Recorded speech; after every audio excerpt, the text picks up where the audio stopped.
tu agis selon ta droiture? Avec celui qui est pur, tu te montres pur, et avec le pervers, tu agis selon sa perversité. Tu sauves le peuple qui s'humilie, et de ton regard, tu abaisses les orgueilleux. Oui, tu es ma lumière, ô Éternel. L'Éternel éclaire mes ténèbres. Avec toi, je me précipite sur une troupe en armes. Avec mon Dieu, je franchis une muraille. Les voies de Dieu sont parfaites. La parole de l'Éternel est éprouvée. Il est un bouclier pour tous ceux qui se confient en lui. Car qui est Dieu, si ce n'est l'Éternel? Et qui est un rocher, si ce n'est notre Dieu? C'est Dieu qui est ma puissante forteresse, et qui me conduit dans la voie droite. Il rend mes pieds semblables à ceux des biches, et il me place sur mes lieux élevés. Il exerce mes mains au combat, et mes bras tendent l'arc d'airain. Tu me donnes le bouclier de ton salut, et je deviens grand par ta bonté. Tu élargis le chemin sous mes pas, et mes pieds ne chancellent point. Je poursuis mes ennemis, et je les détruis.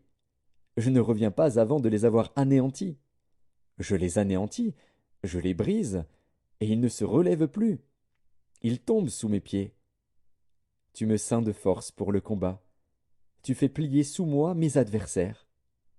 Tu fais tourner le dos à mes ennemis devant moi, et j'extermine ceux qui me haïssent. Ils regardent autour d'eux, et personne pour les sauver. Ils crient à l'Éternel, et il ne leur répond pas. Je les broie comme la poussière de la terre, je les écrase, je les foule comme la boue des rues. Tu me délivres des dissensions de mon peuple. Tu me conserves pour chef des nations. Un peuple que je ne connaissais pas m'est asservi. Les fils de l'étranger me flattent. Ils m'obéissent au premier ordre. Les fils de l'étranger sont en défaillance. Ils tremblent hors de leur forteresse. Vive l'Éternel est vivant, et béni soit mon rocher. Que Dieu, le rocher de mon salut, soit exalté, le Dieu qui est mon vengeur, qui m'assujettit les peuples, et qui me fait échapper à mes ennemis. Tu m'élèves au-dessus de mes adversaires, tu me délivres de l'homme violent.